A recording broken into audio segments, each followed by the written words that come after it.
ಇರುವಂತ ಕರ್ನಾಟಕದ ಶಕ್ತಿ ಸೌಧ ಅಂತ ಅನಿಸ್ಕೊಳ್ಳುವಂತ ಆ ವಿಧಾನಸೌಧದಲ್ಲಿ 224 ಜನ ಕೂತಿದಾರಲ್ಲ, ಆ ಕೂತಿದವರಿಗೆ ಇಲ್ಲದ ನಾಡ ಪ್ರೇಮ, ನಾಡಿಗರ ಪ್ರೇಮ, ಕರ್ನಾಟಕದ ಪ್ರೇಮ ಇಲ್ಲದೆ ಕೂತಿದಾರಲ್ಲ. ಅವರು ಬರೀ ರಾಜಕೀಯ ದೊಂಬರಾಟವನ್ನ ಹಾಡ್ಕೊಂಡು ಕೂತಿದ್ದಾರಲ್ಲ, ಕನ್ನಡದ ಭಾಷೆಯನ್ನ ಮರೆತು ಕೂತಿದ್ದಾರಲ್ಲ, ಕನ್ನಡದ ಮಕ್ಕಳ ಭವಿಷ್ಯ ಬದುಕನ್ನ ಮರೆತು ಕೂತಿದ್ದಾರಲ್ಲ, ಕನ್ನಡದ ನೆಲ ಜಲಗಳನ್ನ ಮರೆತು ಕೂತಿದ್ದಾರಲ್ಲ. ಆಲಿ ಬಾಬಾ ಅವ್ರಿಗೆ ಬರಬೇಕು. ಈ ನಾಡು ನನ್ನದು, ಈ ಭಾಷೆ ನನ್ನದು, ಈ ಜನ ನಮ್ಮವರು, ಈ ನೆಲ ಉಳಿಸ್ಬೇಕು, ಈ ನದಿ, ಈ ಜಲ ಎಲ್ಲವನ್ನ ರಕ್ಷಣೆ ಮಾಡಬೇಕು, ಈ ಗಡಿ ರಕ್ಷಣೆ ಮಾಡಬೇಕು. ನಾವು 26 ವರ್ಷ ನಿರಂತರವಾಗಿ 24 ಗಂಟೆ ಕರ್ನಾಟಕದ ಗಡಿಯನ್ನ ಪೊಲೀಸ್ನವ್ರು ಕಾಯ್ತಾ ಇಲ್ಲ. ಕನ್ನಡಿಗರು, ಕರ್ನಾಟಕ ರಕ್ಷಣಾ ವೇದಿಕೆ ಈ ಗಡಿಯನ್ನ ಕಾಯ್ತಾ ಇದೀವಿ. ಕರ್ನಾಟಕದ ಎಲ್ಲ ಗಡಿಗಳನ್ನ ಕಾಯ್ತಿರೋರು ಕರ್ನಾಟಕ ರಕ್ಷಣಾ ವೇದಿಕೆ ಕಾರ್ಯಕರ್ತರು.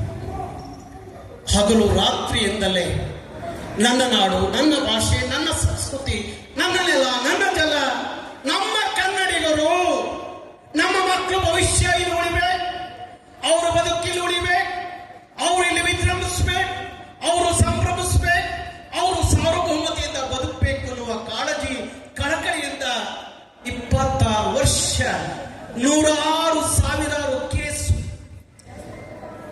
365 ದಿವಸ ಕೋರ್ಟ್ ಕಟ್ಟಕಟೆಯಲ್ಲಿ ನಿಂತ್ಕೊಂಡು ಕನ್ನಡಕ್ಕಾಗಿ ಜೈಲು, ಕೇಸು ಅಂತ ಹೇಳಿ ಹಗಲು ರಾತ್ರಿ ನಾಡಿಗಾಗಿ, ನುಡಿಗಾಗಿ, ಗಡಿಗಾಗಿ ಕೆಲಸ ಮಾಡ್ತಾರಲ್ಲ ಇವರು ಅಲ್ಲಿ ಕುತ್ಕೋಬೇಕು. ವಿಧಾನಸೌಧದಲ್ಲಿ ಇವರಲ್ಲಿ ಕುತ್ಕೋಬೇಕು. ಏನೂ ಗೊತ್ತಿಲ್ಲದ ಬಹು ವ್ಯಾಪಾರಿಗಳು ವಿಧಾನಸೌಧದಲ್ಲಿ ಕೂತಿದ್ದಾರೆ. ಬಂಡವಾಳಶಾಹಿಗಳು ನೋಡಿ.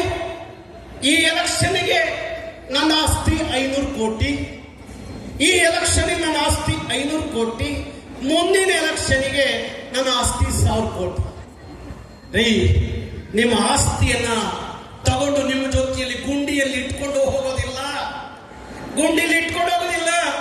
ಇವತ್ತು ಬೆಳ್ಳೂರು ಕರ್ತವ್ರು ಯಾರು ಅಂದ್ರೆ ಕೆಂಪೇಗೌಡ ಅಂತ ಹೇಳ್ತಾರೆ, ನಾಡಪ್ರಭು ಕೆಂಪೇಗೌಡರು ಅಂತ ಹೇಳ್ತಾರೆ, ಬೆಂಗಳೂರು ನಿರ್ಮಾತೃ ಕೆಂಪೇಗೌಡರು ಅಂತ ಹೇಳ್ತಾರೆ. ನೀವು ಕೂತಿದ್ದೀರಲ್ಲ ವಿಧಾನಸೌಧ, ಕಟ್ಟಿದವರು ಯಾರು ಅಂತ ಅಂದ್ರೆ ಕೆಂಗಲ ಹನುಮಂತಯ್ಯ ಅಂತ ಹೇಳ್ತಾರೆ. ಇಷ್ಟು ಜನ ಮುಖ್ಯಮಂತ್ರಿಗಳು ಹಾಡಿದ್ರಲ್ಲಪ್ಪ, ಕೆಂಗಲ್ರು ನಂತರ ಬಂದ್ರಲ್ಲಪ್ಪ. ನೀವೇನ್ರಿ ಬಿಟ್ಟಿದ್ದು ಈ ನಾಡಿಗೆ? ಏನ್ರಿ ಕೊಟ್ಟಿದ್ದು ಈ ನಾಡಿಗೆ? ಯಾವ ಹೆಜ್ಜೆ ಗುರುತ್ರಿ ನಿಮ್ದು? ಯಾವ ನಿಮ್ಮ ಸಾಕ್ಷಿ ಗುಡ್ಡೆಗಳಿದವ್ರಿ? ಅವತ್ತು ನಮ್ಮ ಹೆಣ್ಣು ಮಗಳು ನಮ್ಮ ನೆಲದ ಹೆಣ್ಣು ಮಗಳು ರಾಜನ ಆಸ್ಥಾನದಲ್ಲಿ ನರ್ತನ ಮಾಡಿಯೋ, ಇಲ್ಲ ರಾಜನ ಜೊತೆಯಲ್ಲಿ ದೇಹದ ಸುಖ ಹಂಚಿಕೊಂಡು ಆ ರಾಜ ಕೊಟ್ಟಿದಂತ ಸಂಪತ್ತನ್ನ ನನ್ನೂರಿಗೊಂದು ಕೆರೆ ಕಟ್ಟಿಸ್ತೀನಿ ಅಂತ ಹೇಳಿ, ಸೂಳೆ ಕೆರೆ ಅಂತ ಹೇಳಿ ಇಡೀ ಕರ್ನಾಟಕದಲ್ಲಿ ಅನೇಕ ಕೆರೆಗಳನ್ನ ಕಟ್ಟಿಸಿರಲ್ಲ. ಆ ಹೆಣ್ಣು ಮಗಳ ಕನಿಷ್ಠ ಕಾಳಜಿ ಆ ವಿಧಾನಸೌಧದಲ್ಲಿ ಕೂತಿರುವಂತ ಮಂತ್ರಿಗಳಿಗೆ, ಶಾಸಕರುಗಳಿಗೆ ಬರ್ಲಿಲ್ಲ ನೋಡ್ರಿ. ನನ್ನ ಭಾಷೆ ಅಂತ ಬರ್ಲಿಲ್ಲ, ನನ್ನ ಜನ ಅಂತ ಬರ್ಲಿಲ್ಲ, ನನ್ನ ನಾಡು ಅಂತ ಬರ್ಲಿಲ್ಲ.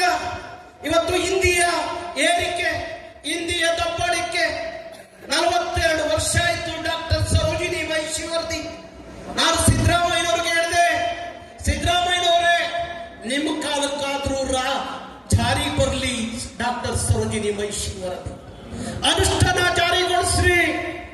ಕನ್ನಡದ ಮಕ್ಕಳ ಭವಿಷ್ಯ ಬದುಕಿದ್ರಲ್ಲ ಅಡಗಿದೆ, ಅವರಿಗೆ ಉದ್ಯೋಗ ಸಿಗ್ಲಿ, ಅವರು ಇಲ್ಲಿ ಸುಖವಾಗಿ ಬದುಕಲಿ.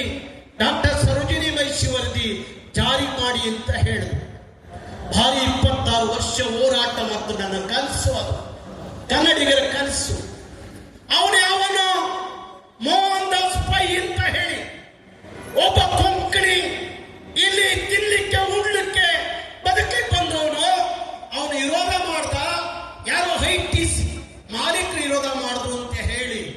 ನೀವಿವತ್ತು ಸಚಿವ ಸಂಪುಟದಲ್ಲಿ ಆಗಿದ್ನ ಇನ್ನೂ ಜಾರಿ ಮಾಡದಲ್ಲೇ ಉಳಿಸ್ಕೊಂಡಿದ್ದೀರಿ ಅನ್ನೋದಾದ್ರೆ ಸಿದ್ದರಾಮಯ್ಯನವರೇ, ಯಾವ ಸೀಮೆ ನಿಮ್ಮ ಕನ್ನಡ ಪ್ರೀತಿ, ಯಾವ ಸೀಮೆ ನಿಮ್ಮ ಕನ್ನಡದ ಅಭಿಮಾನ, ಯಾವ ಸೀಮೆ ನಿಮ್ಮ ಕನ್ನಡದ ಕಾಳಜಿ? ನಿಮಗೆ ಅಧಿಕಾರ ಮುಖ್ಯ ಅಲ್ಲ ರೀ, ಈ ನಾಡಿನ ಮಕ್ಕಳ ಭವಿಷ್ಯ ಮುಖ್ಯ. ನಿಮಗೆ ಅಧಿಕಾರ ಮುಖ್ಯ ಅಲ್ಲ ರೀ, ನನ್ನ ಭಾಷೆ ಕನ್ನಡ ಮುಖ್ಯ ಅಂತ ಹೇಳಿ ನಿಮ್ಗೆ ಯಾರಿಗೂ ಅನಿಸ್ತಿಲ್ವಲ್ರಿ? ಬರೀ ವ್ಯಾಪಾರ ವ್ಯವಹಾರ ಮಾಡಿಕೊಂಡು ಅನುದಾನದ ಹೆಸರಿನಲ್ಲಿ ನಿಮ್ಮ ಆಸ್ತಿ 5 ಕೋಟಿ 1000 ಕೋಟಿ ಅಂತ ಘೋಷಣೆ ಮಾಡ್ಕೊತಿರೋ ಹೊರತು ಈ ನಾಡಿಗೆ ನಿಮ್ಮ ಕೊಡುಗೆ ಏನು ಅಂದ್ರೆ ಬರೇ ಶೂನ್ಯ ಶೂನ್ಯ ಶೂನ್ಯ. ಹಾಗಾಗಿ ನಮ್ಮ ರಾಜಕೀಯ ವ್ಯವಸ್ಥೆ ಸರಿ ಆಗದೆ ಕರ್ನಾಟಕ ಕನ್ನಡ ಕನ್ನಡಿಗನಿಗೆ ಹುಳುಗಾಲ ಇಲ್ಲ, ಹುಳುಗಾಲ ಇಲ್ಲ. ನೋಡಿ, ಇವತ್ತು ಒಂದು ದಿನ ಬೆಂಗಳೂರಿಗೆ ಉತ್ತರ ರಾಜ್ಯಗಳಿಂದ ಬರುವ ಹಿಂದಿ ಭಾಷಿಕರ ಸಂಖ್ಯೆ ನೀವು ರೈಲ್ವೆ ಸ್ಟೇಷನ್ ಅಲ್ಲಿ ನಿಂತ್ಕೊಂಡ್ರೆ ಒಂದು ದಿನಕ್ಕೆ ಕಡಿಮೆ ಅಂದ್ರೂ 5,000 ಜನ ಬರ್ತಾರೆ ಬೆಂಗಳೂರಿಗೆ. 5,000 ಜನ ಬರ್ತಾರೆ. ಬಂದು ಇಡೀ ಬೆಂಗಳೂರಿನಲ್ಲಿ ಅವ್ರು ಹೇಳ್ತಾರೆ ಕೇವಲ 26% ಕನ್ನಡಿಗರು ಬೆಂಗಳೂರಲ್ಲಿ ಇದ್ದೀರಿ ಅಂತ ಹೇಳಿ. 26% ಕೇವಲ ಇದ್ದೀರಿ ಅಂತ ಹೇಳ್ತಾರೆ. ಆ ಮಟ್ಟಕ್ಕೆ ಬೆಂಗಳೂರನ್ನ ತಂದಿದ್ದೀರಿ. ಯಾವ ನಾಡಪ್ರಭು ಧರ್ಮಪ್ರಭು ಕೆಂಪೇಗೌಡರು ತನ್ನ ತಾಯ್ನಾಡಿನ ಮಕ್ಕಳಾಗಿ ಇಂಥದೊಂದು ನಗರವನ್ನ ಕಟ್ಟಿದಲ್ಲ, ಬೆಂಗಳೂರು ಕಟ್ಟಿದಲ್ಲ. ಅವರ ಭವಿಷ್ಯದ ಬದುಕು ಚೆನ್ನಾಗಿರ್ಲಿ ಅಂತ ಹೇಳಿ ಕನ್ನಡಿಗರಿಗೋಸ್ಕರ ಬೆಂಗಳೂರು ಕಟ್ಟಿರಲ್ಲ. ಆ ಬೆಂಗಳೂರು ಮಾರ್ವಾಡಿಗಳ ಕೈಗೆ, ಸಿಂಧಿಗಳ ಕೈಯಲ್ಲಿ, ಗುಜರಾತಿಗಳ ಕೈಯಲ್ಲಿ, ಎಲ್ಲ ಹಿಂದಿ ರಾಜ್ಯದಿಂದ ಬಂದಂತ ಕದಿಮರ ಕೈ ಕೊಟ್ಟು ನೀವು ವಿಧಾನಸೌಧದಲ್ಲಿ ಮಜಾ ಮಾಡ್ಕೊಂಡು ಕೂತ್ಕೊಂಡ್ರಲ್ಲ. ಯಾವ ಧರ್ಮ, ಯಾವ ನ್ಯಾಯ ನೀತಿ ಎನ್ನುವ ಶಕ್ತಿ ಸೌಧ ಪರರ ಪಾಲಿನ ಆಸ್ತಿ ಮಾಡಿಬಿಟ್ರಲ್ಲ. ನಮ್ಮ ನಾಡಿನ ಮಕ್ಕಳ ಕೈಗೆ ಚಿಪ್ ಕೊಟ್ಬಿಟ್ರಲ್ರಿ ಸಿದ್ದರಾಮಯ್ಯನವರೇ. ಈಗಲಾದ್ರೂ ನಿಮ್ಮ ಕನ್ನಡದ ನಿಜವಾದ ಪ್ರೀತಿ, ಕಾಳಜಿ, ಕಳಕಳಿ ಎಂಥದನ್ನ ತಾವು ವ್ಯಕ್ತಪಡಿಸ್ಬೇಕು.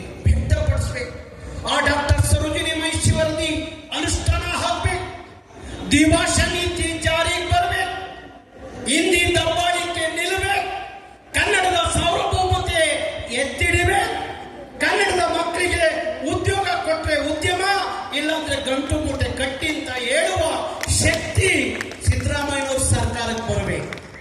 ಅಧಿಕಾರ ಶಾಶ್ವತ ಅಲ್ಲ ಸಿದ್ದರಾಮಯ್ಯನವರೇ.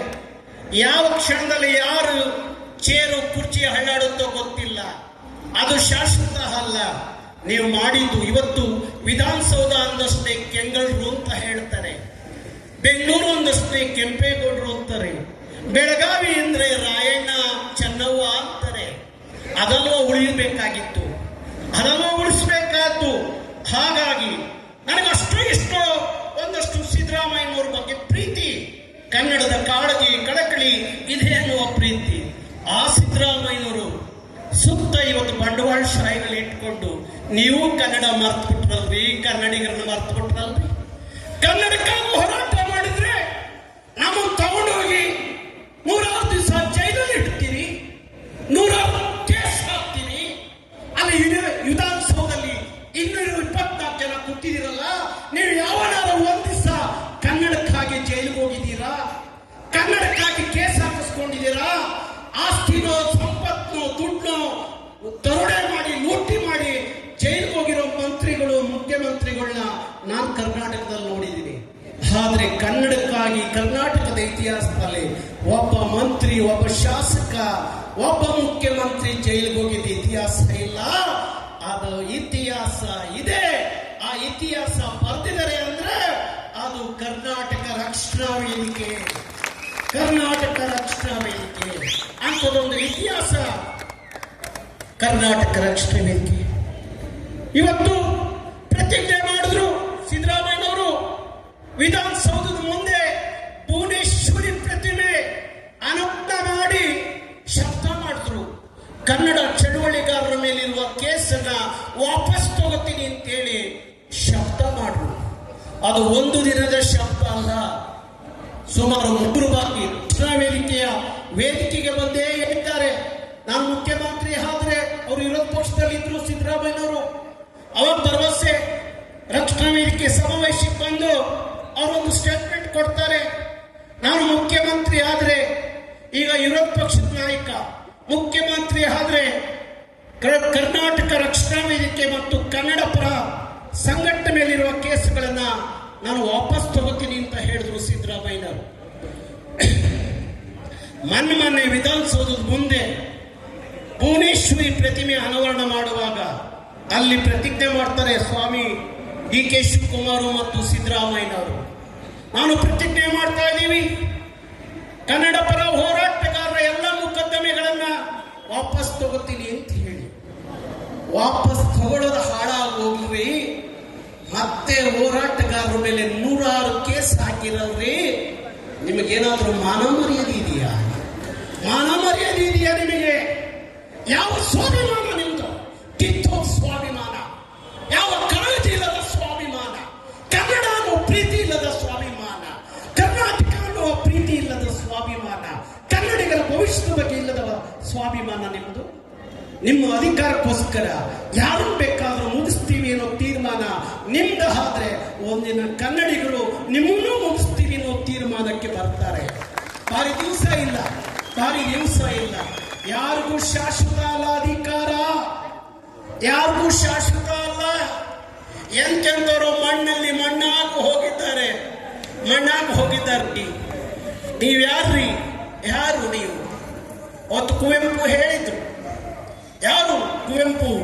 ರಾಷ್ಟ್ರಕವಿ, ಜಗದ ಕವಿ, ಯುಗದ ಕವಿ, ರಸಋಷಿ ಕುವೆಂಪು ಹೇಳಿ, ಧ್ರುಪತುಂಗನೇ ಇಲ್ಲಿ ಚಕ್ರವರ್ತಿ, ಪಂಪನೆ ಇಲ್ಲಿ ಮುಖ್ಯಮಂತ್ರಿ, ರನ್ನ ಪನ್ನ ಜನ್ನ ರಾಘವಾಂಕ ಬಸವೇಶ್ವರ ಮಂತ್ರಿಮಂಡಲದ ಸಚಿವರು ಅಂತ ಹೇಳ್ಬಿಟ್ಟು ಏನ್ ಹೇಳಿದ್ರು ಗೊತ್ತಾ ಲಾಸ್ಟಿಗೆ ಕುವೆಂಪು? ನೀವೆಲ್ಲ ಇದ್ದೀರಲ್ಲ ಇವತ್ತು ಮಂತ್ರಿಗಳು, ನೀವೆಲ್ಲ ಇದ್ದೀರಲ್ಲ, ನೀವು ಅವರ ಮುಂದೆ ನನಗೇನು ಅಲ್ಲ ಶೂನ್ಯ ಅಂತ ಹೇಳಿದ್ರು. ಶೂನ್ಯ ನನಗೆ ಲೆಕ್ಕಕ್ಕಿಲ್ಲ ಅಂತ ಹೇಳಿದ್ರು. ಹಂಗ ಆಗೋದು ಬೇಡ. ನಾನು ಇವತ್ತು ಸಿದ್ದರಾಮಯ್ಯನವ್ರನ್ನ ಭೇಟಿ ಮಾಡಬೇಕು ಅಂತ ಇದ್ದೀನಿ. ಇವತ್ತಾದ್ರೂ ಡಾಕ್ಟರ್ ಸರೋಜಿನಿ ಮಹಿಷಿ ಅನುಷ್ಠಾನಕ್ಕೆ ತರ್ತೀನಿ ಅನ್ನೋದು ಘೋಷಣೆ ಸಿದ್ದರಾಮಯ್ಯನವ್ರನ್ನ ಹಾಕಬೇಕು. ದ್ವಿಭಾಷಾ ನೀತಿ ಜಾರಿ ಮಾಡ್ತೀನಿ ಅಂತ ಹೇಳಿ ಘೋಷಣೆ ಸಿದ್ದರಾಮಯ್ಯನವ್ರದ್ದು ಹಾಕಬೇಕು. ಕನ್ನಡದ ಹುಲಿಗಳ ಕಟ್ಟಾಕೋದು ಬೇಡ. ಕನ್ನಡದ ಹುಲಿಗಳ ಮೇಲಿರುವ ಕೇಸುಗಳನ್ನ ವಾಪಸ್ ತಗೋತೀನಿ ಅನ್ನೋ ನಿರ್ಧಾರ ಸಿದ್ದರಾಮಯ್ಯನವ್ರದ್ದು ಆದ್ರೆ ಆಗ ಕನ್ನಡದ ಸಿದ್ದರಾಮಯ್ಯ ಅಂತ ಹೇಳ್ಕೊಳ್ಳಿಕ್ಕೆ ಕನ್ನಡಿಗರ ಪಾಲಿಗೆ ನೀವು ಉಳಿತೀರಿ. ಇಲ್ಲ ಅಂದ್ರೆ ಎಲ್ಲರಂತೆ ನೀವು ಒಬ್ರು ಕರ್ನಾಟಕದಲ್ಲಿ ಮುಖ್ಯಮಂತ್ರಿ ಹಾಕಿದ್ರು ಅನ್ನೋ ಇತಿಹಾಸವನ್ನ ಅರಿಬೇಕಾಗತ್ತೆ. ಅದಕ್ಕೋಸ್ಕರ ಇವತ್ತು ನೋಡಿ, ಪ್ರತಿ ವರ್ಷ ರಾಜ್ಯೋತ್ಸವದ ದಿವಸ ವಿಧಾನಸೌಧ ದೀಪ ಅಲಂಕಾರದಿಂದ ವಿಜೃಂಭಿಸ್ತಾ ಇತ್ತು. ಆದ್ರೆ ಈ ವರ್ಷ ವಿಧಾನಸೌಧವನ್ನ ನಿಮ್ಮ ರಾಜಕೀಯದ ದೊಂಬರಹಾಟದಲ್ಲಿ ಅದನ್ನ ಹಾಳು ಹಂಪೆ ತರ ನೋಡ್ತಾ ಇದ್ದೀರಿ. ವಿಧಾನಸೌಧ ಕನ್ನಡಿಗರ ಶಕ್ತಿ ಸೌಧ. ಇವತ್ತು ನೋಡಿ, ಒಂದು ಲೈಟ್, ಒಂದು ದೀಪಾಲಂಕಾರ ಮಾಡಕ್ಕೆ ನಿಮ್ಮ ಕೈಲಿ ಆಗ್ಲಿಲ್ಲ. ಅದು ತಗೊಂಡೋಗಿ ವಿಧಾನಸೌಧದ ಮುಂದೆ ಭುವನೇಶ್ವರಿ ಪ್ರತಿಮೆಯನ್ನ, ಯಾರ್ಯಾರ್ದೋ ಪ್ರತಿಮೆ ಹಾಕಿದಿರಲ್ಲ ಆ ತರ ಭುವನೇಶ್ವರಿ ಪ್ರತಿಮೆ ಹಾಕಿ ಬಿಟ್ರಲ್ಲ, ಅದು ಏನ್ ಪೂಜೆ ಪುರಸ್ಕಾರ ಮಾಡ್ತೀರಾ? ಮಾಡಕ್ಕಿಲ್ಲ. ಇದು ನಿಮ್ಮ ಕನ್ನಡದ ಪ್ರೀತಿ, ಕಾಳಜಿ.